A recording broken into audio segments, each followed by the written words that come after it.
On va faire la Torah 39 du côté Moran de Hashem contre Rabbeinu, selon le manuscrit de Rabbeinu. Je donnerai l'herbe dans ton champ pour ton bétail. Esev, herbe, est formée des initiales de Ose Shalom Bimoumav.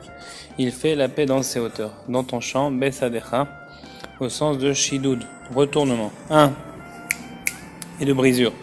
Lorsque l'homme ressent une sensation de faim et que son appétit s'accroît, il doit savoir qu'il a des ennemis. Ainsi, l'enseigne au sage de mémoire béni, il met la paix à ta frontière, il te rassasie de la moelle du froment. Toute personne qui a des ennemis ici-bas peut être certain qu'il a des ennemis en haut. Il doit donc révolutionner et briser sa nature animale avide de nourriture. En effet, l'appétit est principalement un trait de caractère animal. D'autre part, nos maîtres ont enseigné dans le Midrash, avec le crime vient le déshonneur. Le déshonneur correspond à la faim, comme dans « pour que vous ne subissiez plus parmi les nations l'humiliation de la faim ».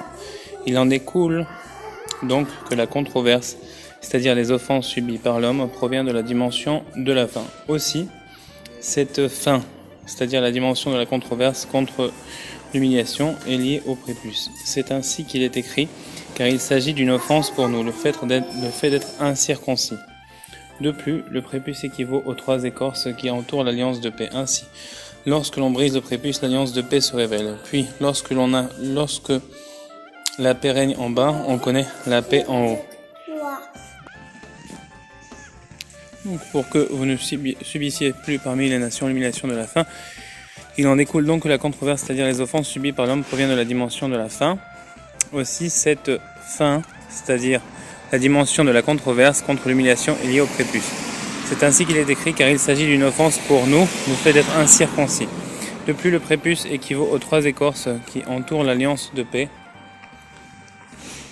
Ainsi, lorsque l'on brise le prépuce, l'alliance de paix se révèle. Puis lorsque la paix règne en bas, on connaît la paix en haut dans ses hauteurs.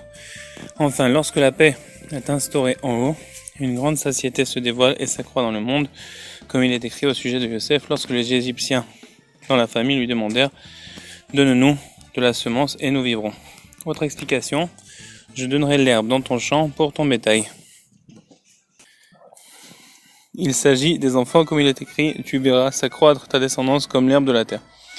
Dans ton champ pour ton bétail, autrement dit, quand seras-tu gratifié d'enfants qui vivront durablement lorsque ton union intime sera accomplie dans la sainteté et que tu briseras ton âme portée sur les désirs, c'est-à-dire ton âme animale, et que tu auras l'impression d'être possédé par un démon. L'explication est que Sadecha, ton champ, s'entend au sens de Shed, démon. C'est ainsi que tu auras une descendance durable. En effet, la mort des enfants résulte des âmes prisonnières de la Tikla, comme nous le savons. En effet, la Tikla, c'est-à-dire l'écorce appelée Klipat Noga, est proche de l'âme animale, comme le rapporte le Mishnat Hasidim, dans le traité Arkava. En outre, ton union doit principalement avoir lieu la nuit de Shabbat, lorsqu'elle Noga est inclus dans la sainteté et que les malfaiteurs sont séparés d'elle. Tel est le sens de la fin du verset d'introduction, tu mangeras et tu seras rassasié, qui fait allusion au Shabbat, qui est le temps de satiété par lesquels les 6 jours sont bénis. C'était la Torah 39. Restez avec nous, Bezrat Hashem, pour la Torah 38. La Torah 40, pardon.